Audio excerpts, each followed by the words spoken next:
नमस्कार, मैं हूं अंकुर। आप देख रहे हैं सत्यनिधि का न्यूज बुलेटिन। एक नजर डाल लेते हैं अब तक की खबरों पर। रिपोर्ट के मुताबिक अमेरिका ने इजरायल से कहा ईरान के ऊर्जा ठिकानों पर हमला रोके। अमेरिकी कांग्रेस में ईरान युद्ध पर तीखे सवाल पूछा, जंग का लक्ष्य क्या है? अमेरिकी मंत्री ने हटाया हॉर्मुज में तेल टैंकर वाला पोस्ट। जंग से पहले चीन की सैटेलाइट नजर से खुली अमेरिका की क्या युद्ध की तैयारी? ईरान जंग में नाटो की क्या एंट्री? तुर्की की ओर से दागी गई बैलिस्टिक मिसाइल दूसरी बार समंदर में गिराई। ईरान की चेतावनी, हमला हुआ तो आंख के बदले आंख। ईरान जंग पर ट्रंप वेंस की सोच अलग। ट्रंप बोले वेंस कम उत्साहित थे। एलपीजी संकट पर पीएम मोदी की पेट्रोलियम व विदेश मंत्रियों से बैठक क्यों? टेक्सास में नई रिफाइनरी, ट्रंप ने रिलायंस को किया धन्यवाद। मध्य पूर्व में जारी तनाव के बीच अमेरिका ने इजरायल से एक अहम अपील की है। मीडिया रिपोर्ट के मुताबिक अमेरिका ने इजरायल से कहा है कि वो ईरान के ऊर्जा ढांचे पर हमले फिलहाल रोक दे। समाचार वेबसाइट एक्सियोस की रिपोर्ट के अनुसार ये जानकारी इस मामले से जुड़े 3 सूत्रों ने दी है। रिपोर्ट में कहा गया है कि अमेरिका को चिंता है कि अगर ईरान के तेल और गैस से जुड़े ठिकानों पर हमले जारी रहे तो इससे क्षेत्र में तनाव और बढ़ सकता है और वैश्विक ऊर्जा बाजार पर भी असर पड़ सकता है। मध्य पूर्व में पहले से ही जारी संघर्ष के बीच ऊर्जा ढांचे पर हमले से तेल की कीमतों में भारी उतार चढ़ाव देखने को मिल रहा है। इसी वजह से अमेरिका चाहता है कि स्थिति और ज्यादा ना बिगड़े और ऊर्जा सप्लाई पर बड़ा संकट ना आए। हालांकि इस मुद्दे पर इजरायल की ओर से अभी तक कोई आधिकारिक प्रतिक्रिया सामने नहीं आई है। अमेरिका में ईरान को लेकर चल रही जंग पर अमेरिकी संसद यानी कांग्रेस में भी बहस तेज हो गई है। सीनेट की आर्म्ड सर्विसेज कमेटी के लिए एक गोपनीय सैन्य खुफिया बैठक आयोजित की गई, जिसमें युद्ध की स्थिति और रणनीति पर चर्चा हुई। कांग्रेस में इस युद्ध को लेकर राजनीतिक दलों के बीच मतभेद साफ दिखाई दे रहे हैं। रिपब्लिकन पार्टी के कई नेता जहां सरकार के फैसले का समर्थन कर रहे हैं, वहीं डेमोक्रेटिक पार्टी के सांसद कई सवाल उठा रहे हैं। रिपब्लिकन सीनेटर लिंडसे ग्राहम ने बैठक से बाहर निकलते समय भी युद्ध के समर्थन में नजर आए, लेकिन इसके बाद कई डेमोक्रेट सांसदों ने सरकार से कड़े सवाल पूछे। उनका कहना है कि उन्हें कई अहम मुद्दों पर स्पष्ट जवाब नहीं मिले। डेमोक्रेट सांसदों ने खास तौर पर युद्ध की लागत, इसकी अवधि, असली लक्ष्य और क्या इस युद्ध में अमेरिकी सैनिक जमीन पर भेजे जाएंगे जैसे सवाल उठाए। नेवादा से डेमोक्रेट सीनेटर जैकी रोसेन ने कहा कि बैठक में जो जानकारी मिली वो सिर्फ चिंता की बात नहीं है बल्कि काफी परेशान करने वाली है। उन्होंने कहा कि अभी तक ये साफ नहीं है इस युद्ध का अंतिम लक्ष्य क्या है और आगे की रणनीति क्या होगी। पश्चिम एशिया में बढ़ते तनाव के बीच अमेरिका के ऊर्जा मंत्री क्रिस राइट का एक सोशल मीडिया पोस्ट चर्चा में आ गया।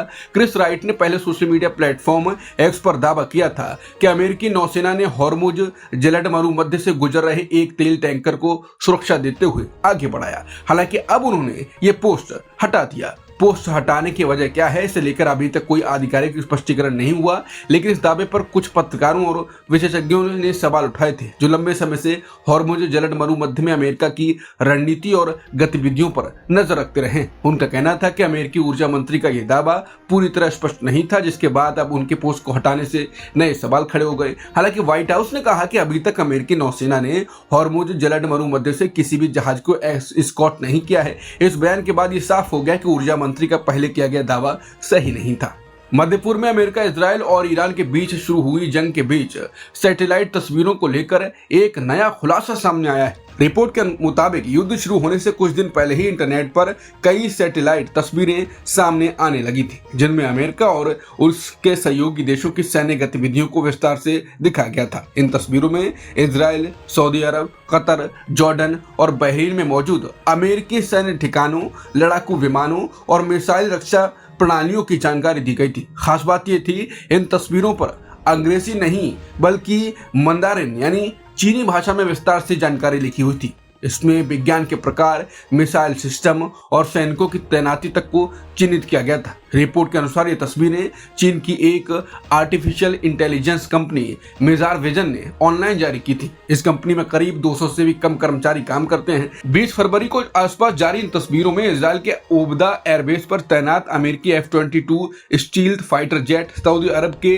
प्रिंस सुल्तान एयरबेस और कतर के अल उदीर एयरबेस की गतिविधियां भी दिखाई गई थी। इसके अलावा सैटेलाइट तस्वीरों में अमेरिकी aircraft carrier USS Gerald R Ford और USS अब्राहम लिंकन जैसे युद्धपोतों की गतिविधियों को भी ट्रैक किया गया था। बताया जा रहा है कि कंपनी ने सैटेलाइट डेटा, जहाजों की लोकेशन और विमानों को ट्रैकिंग डेटा को आर्टिफिशियल इंटेलिजेंस की मदद से जोड़कर यह विश्लेषण तैयार किया। हालांकि अभी तक इस बात की पुष्टि नहीं हुई है कि ईरान ने इन सैटेलाइट तस्वीरों का इस्तेमाल अपने हमलों के लिए किया या नहीं, लेकिन जिन सैन्य ठिकानों को इन तस्वीरों में दिखाया गया था उनमें से कुछ पर बाद में ईरान ने मिसाइल और ड्रोन हमले किए, जिससे इस पूरे मामले को लेकर नई बहस शुरू हो गई।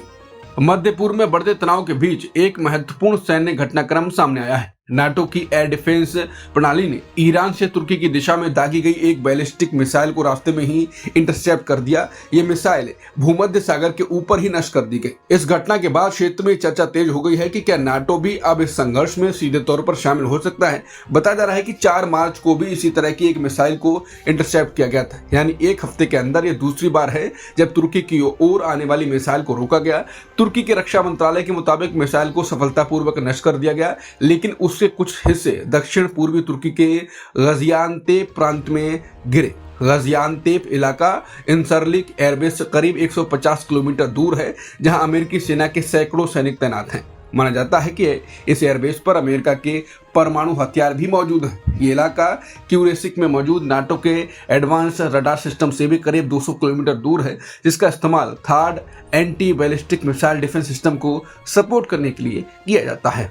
ईरान के संसद के स्पीकर मोहम्मद बाकर गालिबाफ ने मंगलवार को चेतावनी देते हुए कहा कि अगर ईरान के बुनियादी ढांचे पर हमला किया गया तो उसका सीधा और बराबर जवाब दिया जाएगा। गालिबाफ ने सोशल मीडिया प्लेटफॉर्म एक्स पर लिखा कि दुश्मन को समझ लेना चाहिए कि वो जो भी करेगा उसका तुरंत और उसी अनुपात में जवाब मिलेगा। उन्होंने कहा कि अब ईरान आंख के बदले आंख के सिद्धांत पर चलेगा और इस मामले में कोई समझौता या छूट नहीं दी जाएगी। ईरानी संसद के स्पीकर ने साफ कहा कि अगर विरोधी देश ईरान के बुनियादी ढांचे जैसे ऊर्जा, तेल या दूसरे अहम ठिकानों को निशाना बनाते हैं तो ईरान भी जवाब में उनके बुनियादी ढांचे को ही निशाना बनाएगा। ईरान के खिलाफ शुरू हुई जंग को लेकर अमेरिका के अंदर भी अलग अलग राय सामने आ रही हैं। अमेरिकी राष्ट्रपति ट्रंप ने कहा है कि ईरान पर हमले के मुद्दे पर उपराष्ट्रपति जेडी वेंस की सोच उनसे थोड़ी अलग थी, लेकिन दोनों के बीच किसी तरह का बड़ा मतभेद नहीं।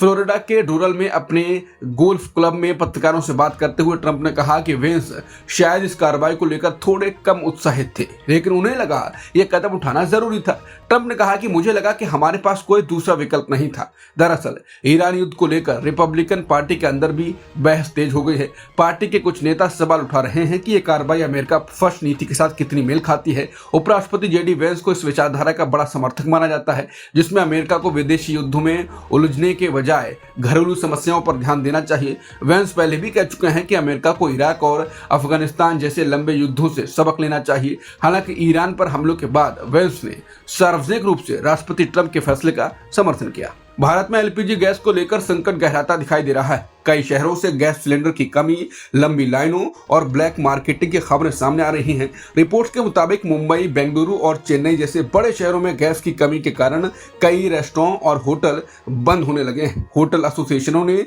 बयान जारी कर कहा है कि गैस की सप्लाई नहीं होने से रेस्तरां चलाना मुश्किल हो गया है। इस बीच गैस सिलेंडर की कीमतों में भी बढ़ोतरी हुई है और सिलेंडर बुक करने के लिए न्यूनतम वेटिंग पीरियड 21 दिनों से बढ़ाकर 25 दिन कर दिया गया है। सरकार ने स्थिति को देखते हुए एसेंशियल कमोडिटी एक्ट लागू कर दिया है ताकि जमाखोरी और ब्लैक मार्केटिंग पर रोक लगाई जा सके। इसी मुद्दे को लेकर पीएम मोदी ने मंगलवार को एक उच्च स्तरीय बैठक बुलाई, जिसमें पेट्रोलियम मंत्री हरदीप सिंह पुरी और विदेश मंत्री एस जयशंकर शामिल हुए। बैठक में मध्य पूर्व में चल रहे युद्ध के कारण पैदा हुए एलपीजी संकट और सप्लाई की स्थिति पर चर्चा हुई। दरअसल ईरान युद्ध के चलते हॉर्मुज जलमरू मध्य बंद हो गया है, जो दुनिया के तेल और गैस सप्लाई का एक बेहद अहम रास्ता है।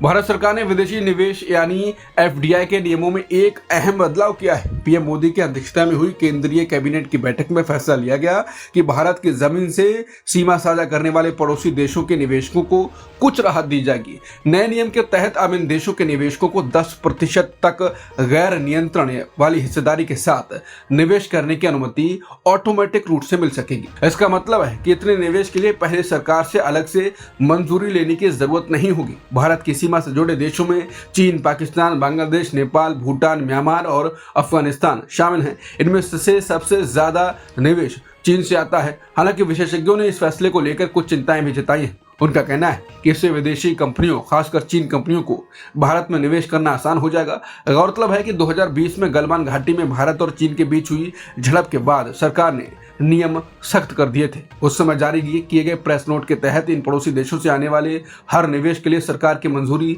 जरूरी कर दी गई थी। उस नियम का मकसद था कि कोविड-19 महामारी के दौरान कमजोर भारतीय कंपनियों को विदेशी कंपनियों द्वारा सस्ते में खरीदने से रोका जा सके। अब नए फैसले के बाद सीमित हिस्सेदारी वाले निवेश को ऑटोमेटिक रूट से अनुमति देने का रास्ता खुल गया है। मध्यपुर में चल रहे युद्ध के बीच तेल और गैस की बढ़ती कीमतों को लेकर अमेरिका ने बड़ा दावा किया है। व्हाइट हाउस की प्रवक्ता कैरोलाइन लेविट ने कहा है कि तेल और गैस की कीमतों में जो बढ़ोतरी हो रही है वो सिर्फ अस्थायी है। उन्होंने कहा कि ट्रंप प्रशासन को भरोसा है कि आने वाले समय में ऊर्जा की कीमतें घटेंगी और अमेरिकी लोगों को राहत मिलेगी। लेविट के मुताबिक चल रहा सैन्य ऑपरेशन तेल और गैस की कीमतों को कम करने में मदद करेगा। उन्होंने ये भी कहा कि भविष्य में ऊर्जा की कीमतें युद्ध शुरू होने से पहले के स्तर से भी नीचे आ सकती हैं। अमेरिका के राष्ट्रपति ट्रंप ने अब टेक्सास के ब्राउन्सविल में एक नई तेल रिफाइनरी के शुरू होने का ऐलान किया। ट्रंप ने यह जानकारी अपने social media platform truth social पर दी। उन्होंने बताया कि अमेरिका फर्स्ट रिफाइनिंग प्रोजेक्ट के तहत ये नई रिफाइनरी बनाई जा रही है।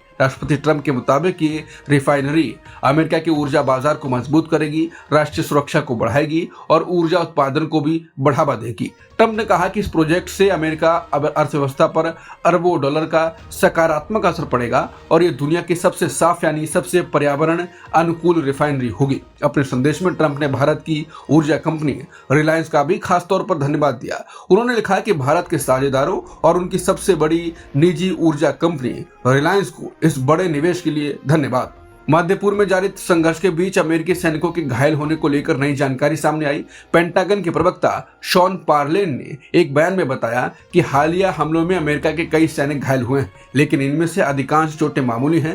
उन्होंने कहा कि अब तक 108 सैनिक इलाज के बाद दोबारा ड्यूटी पर लौट चुके हैं। पेंटागन के मुताबिक गंभीर रूप से घायल अमेरिकी सैनिकों की संख्या 8 है। इस बीच व्हाइट हाउस की प्रवक्ता कैरोलाइन लेविट ने भी मीडिया ब्रीफिंग में कहा कि पहले आई रिपोर्ट्स में जिनमें करीब 150 अमेरिकी सैनिकों के घायल होने की बात कही गई थी, वो आंकड़ा लगभग सही माना जा सकता है। हालांकि उन्होंने दोहराया कि ज्यादातर सैनिकों की हल्की चोटें आई हैं और कई सैनिक पहले ही अपनी ड्यूटी पर वापस लौट चुके हैं। ईरान का कहना है कि युद्ध शुरू होने के बाद से अमेरिका और इजरायल ने देश में लगभग 10,000 नागरिक ठिकानों पर बमबारी की है। ईरानी अधिकारियों के मुताबिक इन हमलों में अब तक 1300 से ज्यादा आम नागरिकों की मौत हो चुकी है। रिपोर्ट के अनुसार ये युद्ध करीब 11 दिनों से जारी है और हालात लगातार गंभीर होते जा रहे हैं। ईरान का आरोप है कि हमलों में रिहायशी इलाकों और नागरिक ढांचे को भी निशाना बनाया गया है, जिससे बड़ी संख्या में आम लोगों की जान गई है। अब तक की खबरों में इतना ही। बाकी खबरों के लिए बने रहिए सत्य हिंदी के साथ।